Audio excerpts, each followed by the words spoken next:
dans les coulisses étincelantes de la célébrité, où chaque sourire est se scruter et chaque silence interprété. Une nouvelle vient de faire l'effet d'un coup de tonnerre dans un ciel d'été parfaitement bleu. Imaginez la scène. Pierre Garnier, ce jeune homme de 23 ans à peine, celui que l'on croyait encore hier un adolescent prolongé par la lumière des projecteurs, se tient là, un peu gauche, un peu ému, et lâche la phrase qui va tout bouleverser. Sa compagne est enceinte. Leur premier enfant arrive. Et soudain, le monde entier s'arrête de tourner comme avant. Les réseaux s'enflamment, les commentaires fusent, les regards se braquent. Comment celui que l'on imaginait encore célibataire endurci, ou du moins discret jusqu'à l'extrême, a-t-il pu nous cacher une histoire d'amour aussi sérieuse, aussi aboutie? Pourquoi cette annonce, faite presque en chuchotant lors d'une interview anodine, a-t-elle provoqué une onde de choc aussi violente? Pourquoi Pierre Garnier a-t-il choqué le public en annonçant la grossesse de son premier enfant? C'est la question qui brûle toutes les lèvres, celle qui nous pousse à plonger sans attendre dans les méandres de cette révélation inattendue. Le titre d'abord est une arme parfaitement aiguisée. Pierre Garnier choque sa compagne enceinte de leur premier enfant. On le lit et on sent immédiatement le frisson. Le mot « choc » n'est pas choisi au hasard. Il claque comme une gifle. Il promet du scandale, de l'inattendu, du jamais vu. Il fait croire à une faute, à une erreur de jeunesse, à un dérapage. Et pourtant, quand on gratte un peu, il n'y a rien de tout cela. Juste une histoire d'amour qui a grandi en silence et qui choisit, enfin, de parler. Le génie du titre réside dans cette dissonance. Il attire les curieux, les moralistes, les jaloux, les amoureux transis, tous ceux qui veulent comprendre pourquoi cette nouvelle choque, alors qu'elle devrait, en théorie, faire sourire. Le titre joue sur notre propre malaise collectif face à la maturité précoce. À 23 ans, on accepte qu'un artiste fasse la fête jusqu'au petit matin, qu'il collectionne les aventures, qu'il reste cet éternel adolescent que l'on a fabriqué de toutes pièces, mais qu'il devienne père, qu'il assume, qu'il construise, là, on tousse, on trébuche, le titre sait cela. Il sait que nous sommes choqués non pas par Pierre, mais par nous-mêmes, par notre incapacité à imaginer qu'un garçon si jeune puisse déjà être prêt à tenir un berceau. Le titre est un miroir tendu sans ménagement. Et c'est pour cela qu'on clique, qu'on lit, qu'on commente, qu'on partage. Parce qu'on veut comprendre ce que cette annonce dit de lui, mais surtout ce qu'elle dit de nous. Derrière le choc apparent se cache un secret beaucoup plus profond. Un secret que Pierre Garnier a porté comme une seconde peau pendant des mois, peut-être des années. Il n'a jamais été l'adolescent insouciant que l'on croyait. Dès ses premiers pas sous les projecteurs, alors qu'il n'avait que 20 ans, il avait déjà rencontré celle qui allait devenir la femme de sa vie. Une jeune femme discrète, étudiante en médecine, loin des flashs et des tapis rouges. Ils se sont croisés dans une soirée presque banale, chez des amis communs, loin des caméras. Lui, encore tout auréolé de sa victoire à la télévision, elle concentrée sur ses examens. Rien ne les prédestinait à se trouver. Et pourtant, dès le premier regard, quelque chose s'est passé. Pas un coup de foudre tapageur, non. Une évidence douce, tranquille, presque effrayante par sa simplicité. Ils ont commencé à se voir en cachette, pas par jeu, par nécessité, parce que Pierre savait déjà que la célébrité est une bête qui dévore tout ce qu'elle touche. Il voulait protéger cette relation naissante comme on protège une flamme par grand vent. Il a donc appris à mentir par omission, à sourire quand on lui demandait s'il était en couple, à répondre « Je suis concentré sur la musique » quand on insistait, à disparaître certains soirs sans donner d'explication. Il est devenu maître dans l'art du silence, et elle, de son côté, a accepté ce sacrifice. Elle a compris que pour être avec lui, il fallait parfois ne pas exister aux yeux du monde. Ce secret, ils l'ont gardé précieusement, comme un trésor. Ils ont construit leur histoire dans l'ombre, loin des réseaux, loin des potins. Ils ont voyagé incognito, se sont embrassés dans des cafés anonymes, ont passé des week-ends entiers cloîtrés dans un appartement dont personne ne connaissait l'adresse. Ce n'était pas une vie facile, mais c'était la leur. Et c'est précisément parce qu'ils ont su la protéger si longtemps que l'annonce de la grossesse a fait l'effet d'une bombe. On ne s'attendait pas à cela. On ne s'attendait à rien en réalité. On avait fini par croire à son propre mensonge. Pierre Garnier, éternel célibataire, cœur à prendre, garçon sage mais solitaire. La vérité était bien plus belle et bien plus douloureuse à porter, car il y a eu des moments où ce secret a pesé terriblement lourd. Pierre a connu des périodes de doute immenses. Il se souvient encore de cette nuit, peu après son premier album, où il s'est effondré en larmes dans les bras de sa compagne. Il venait de lire des commentaires particulièrement violents sur les réseaux. On l'accusait d'être froid, distant, de ne pas savoir aimer. On le disait incapable d'une vraie relation. Et lui, qui vivait l'amour le plus intense de sa vie, devait encaisser sans rien dire. Il se sentait prisonnier d'une image qu'il avait lui-même contribué à créer. Il avait voulu protéger sa vie privée, et voilà qu'elle le bouffait de l'intérieur.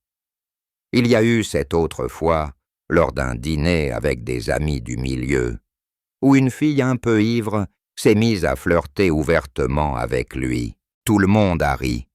On l'a encouragé. On a dit « Allez, Pierre, profite ». Et lui n'a rien pu répondre. Il a souri bêtement, a prétexté la fatigue, et est rentré chez lui en pleurant dans le taxi. Sa compagne l'attendait. Elle n'a rien dit. Elle l'a juste pris dans ses bras. Ces moments-là, il les a gardés enfouis très profondément. Il y a eu aussi cette période où elle a failli le quitter. Pas parce qu'elle ne l'aimait plus, mais parce qu'elle avait peur. Peur que cette vie dans l'ombre ne devienne sa prison définitive. Elle voulait un enfant, elle voulait une famille, elle voulait pouvoir dire « Je suis avec Pierre Garnier », sans avoir à se cacher derrière des lunettes noires. Ils ont eu une dispute terrible. Il lui a reproché de ne pas comprendre la pression qu'il subissait. Elle lui a reproché de ne pas avoir le courage de l'assumer publiquement. Ils ne se sont pas parlé pendant 3 jours. 3 jours où il a cru la perdre pour toujours. Et puis, un soir, il est rentré plus tôt que prévu. Il l'a trouvée assise sur le canapé, un test de grossesse positif à la main. Elle pleurait. Il s'est agenouillé devant elle. Il a pris sa main, et là, pour la première fois, il a dit tout haut ce qu'il pensait tout bas depuis des mois. « Je suis prêt, je vais tout dire, on va tout assumer ensemble. » C'est à ce moment précis que leur histoire a basculé. Le secret allait enfin pouvoir respirer. Le reste viendra plus tard. La manière dont ils ont choisi le moment parfait pour l'annoncer, la réaction des médias qui ont d'abord cru à une blague, les larmes de sa mère en apprenant qu'elle allait être grand-mère, les nuits blanches à choisir un prénom, les premières échographies où Pierre a pleuré comme un enfant. Tout cela viendra. Mais pour l'instant, retenez juste ceci. Derrière le choc, il y a une histoire d'amour qui a grandi dans le noir pour mieux éclater à la lumière. Et si nous sommes choqués, ce n'est pas parce que Pierre devient père à 23 ans. C'est parce qu'il nous rappelle, cruellement, que l'amour vrai existe, qu'il demande du courage, et qu'il finit toujours par gagner. C'est une histoire qui commence bien avant que quiconque ne s'en doute, bien avant que les caméras ne le transforment en phénomène national. Pierre Garnier, alors âgé de 19 ans et encore inconnu du grand public, passe l'été 2021 dans une petite ville côtière de Normandie, où il est venu se réfugier après une rupture douloureuse avec une lycéenne qui n'avait pas supporté la distance lorsqu'il avait commencé à enchaîner les castings. Il loue une chambre chez une vieille dame près de la plage. Il marche des heures sur le sable gris, écoute en boucle les mêmes chansons tristes, et tente de comprendre comment on peut avoir le cœur brisé à un âge où l'on est censé n'avoir peur de rien. C'est là, un soir de juillet, dans un bar minuscule aux murs couverts de filets de pêche, qu'il la voit pour la première fois. Elle s'appelle Léa. Elle a 21 ans. Elle termine ses études de médecine à Caen. Et elle est venue passer le week-end chez sa grand-mère. Elle rit fort avec des amis d'enfance. Elle porte une robe d'été blanche qui contraste avec sa peau hâlée par le soleil. Et quand leurs regards se croisent par-dessus le comptoir, Pierre sent quelque chose se débloquer en lui, comme une porte qu'on ouvre après des mois de verrou. Il ne sait pas encore que c'est le début de tout. Il ne se parle pas ce soir-là. Il est trop timide, elle est trop entourée, mais le lendemain, par le plus grand des hasards. Ou peut-être pas. Il la retrouve sur la plage, seule, un livre de poche à la main.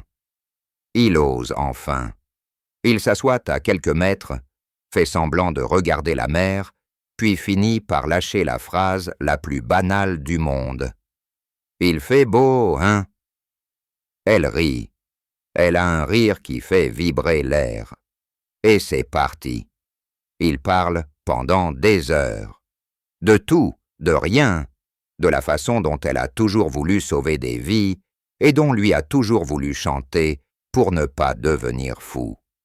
Ils échangent leurs numéros sans vraiment y croire. Et pourtant, dès le lendemain, les messages fusent. D'abord timides, puis de plus en plus longs, de plus en plus intimes. Pierre rentre à Paris pour les répétitions d'un télécrochet dont il n'est même pas sûr d'être retenu. Léa retourne à ses cours d'anat. Mais il ne se lâche plus. Il s'appelle tous les soirs, parfois jusqu'à 4 heures du matin. Elle l'écoute chanter dans le combiné. Il l'écoute réviser ses cours de cardiologie. Ils tombent amoureux sans jamais le dire vraiment, comme si prononcer les mots risquait de tout casser. Quand Pierre est sélectionné pour les primes en direct, il lui demande de venir le voir. Elle refuse, pas par manque d'envie, par peur. Elle sait déjà ce que la célébrité peut faire aux gens. Elle a vu des amis d'amis se perdre dans ce milieu.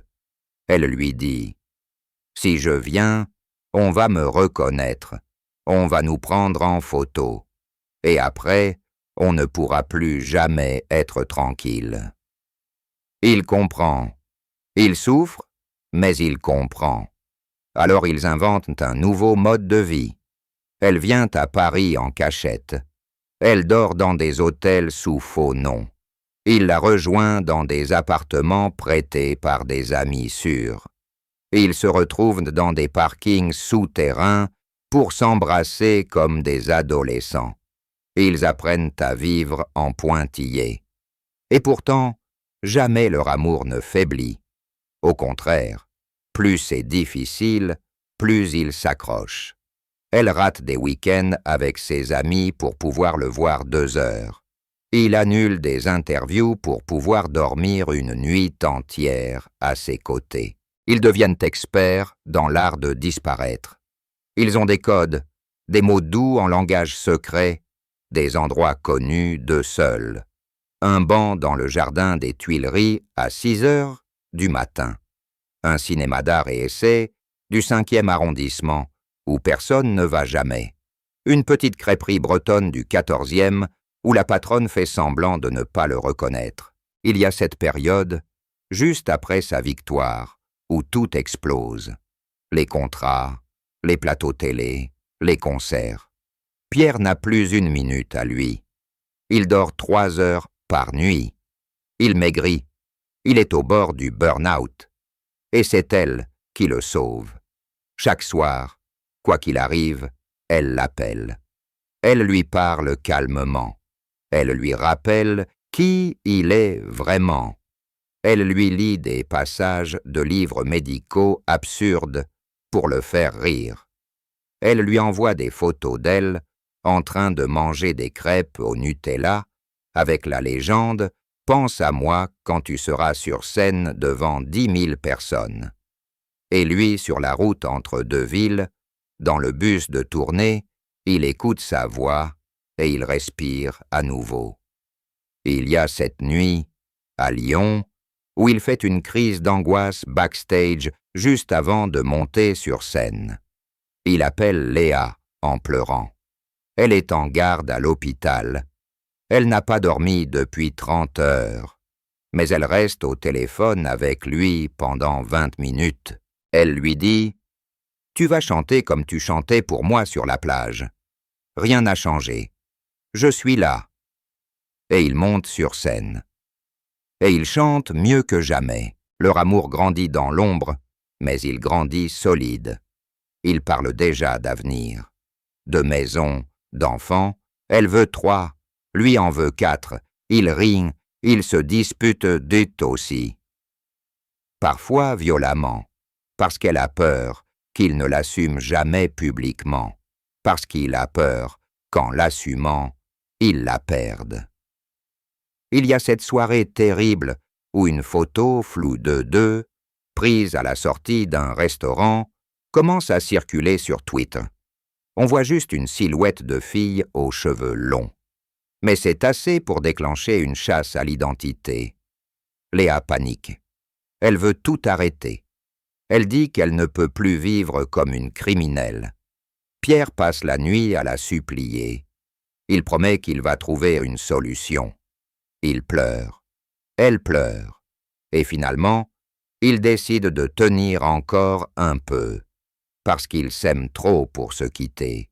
Parce qu'ils savent, au fond, que leur histoire mérite mieux que de se terminer dans la peur. C'est un mardi de septembre, un de ces jours gris où Paris semble avoir oublié qu'on est encore techniquement en été. Léa a terminé sa garde de nuit à l'hôpital. Elle est épuisée. Elle a vomi 2 fois dans la semaine. Elle a mis ça sur le quai. Sur le compte du stress et des plateaux repas infects de l'internat. Mais ce matin-là, quelque chose cloche vraiment. Ses règles ont 3 semaines de retard. Elle fait le test dans les toilettes de l'hôpital, entre 2 consultations. Elle pose le bâtonnet sur le rebord du lavabo. Elle regarde ailleurs. Elle compte jusqu'à 100. Quand elle ose enfin regarder, il y a 2 traits, nets, incontestables. Elle reste figée. Elle ne pleure pas. Elle ne rit pas. Elle est juste sonnée. Elle prend une photo du test. Elle l'envoie à Pierre avec un simple « Appelle-moi quand tu peux ». Lui est en plein enregistrement à Bruxelles. Il voit le message. Il croit d'abord à une blague. Puis il voit la photo. Et là, le monde s'arrête. Il sort du studio en courant, prétexte une urgence familiale, prend le premier train pour Paris. 4 heures de trajet où il ne fait que regarder la photo. Encore et encore. Il n'arrive pas à y croire. Il pleure dans les toilettes du Thalys. Il rit tout seul. Il envoie des messages vocaux à Léa qu'il efface aussitôt parce qu'il bafouille trop. Il se retrouve dans leur appartement secret.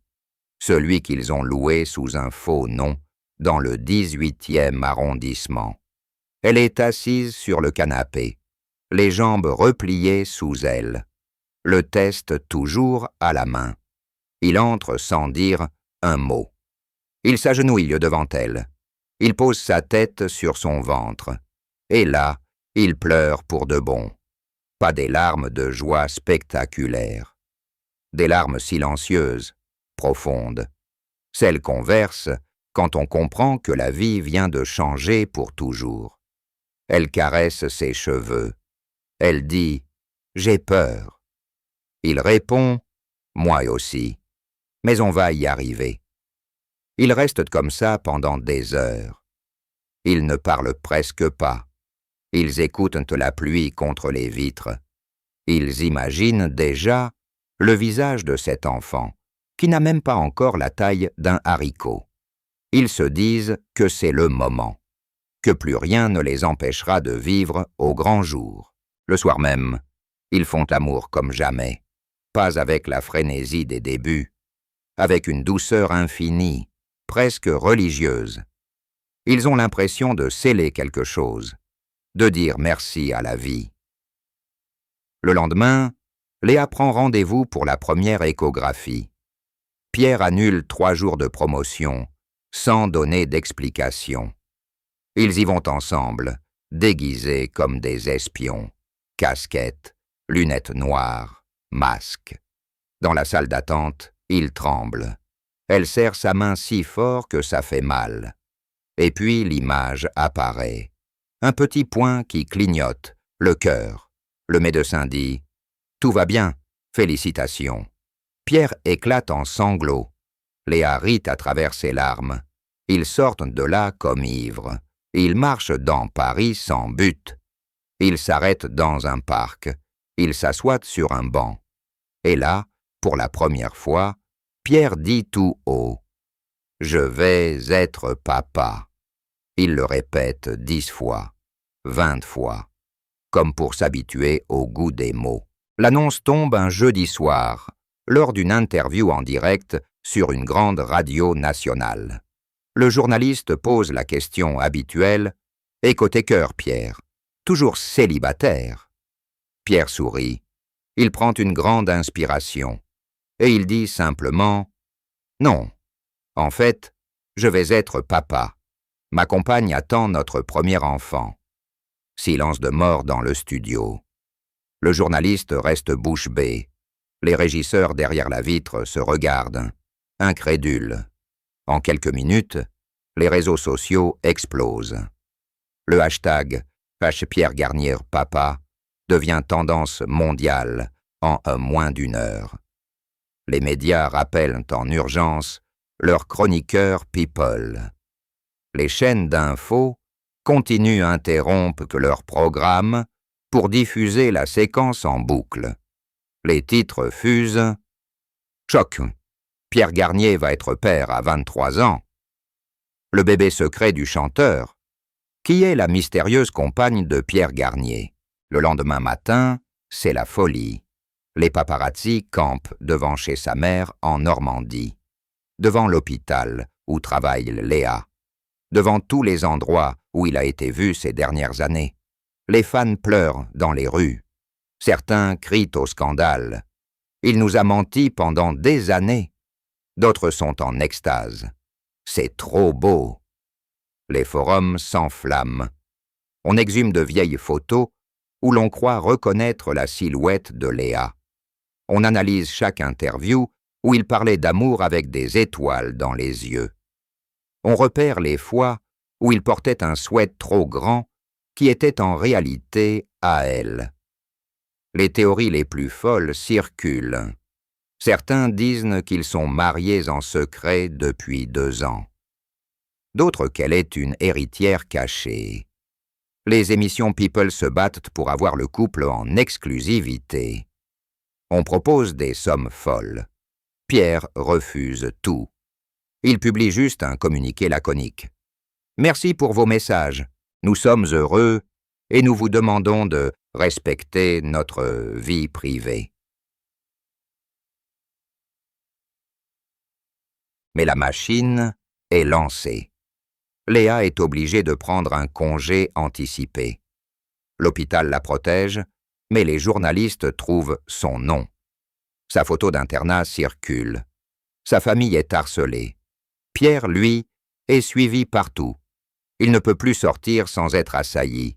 Il dort à peine, il fait des cauchemars, où on arrache son enfant à Léa.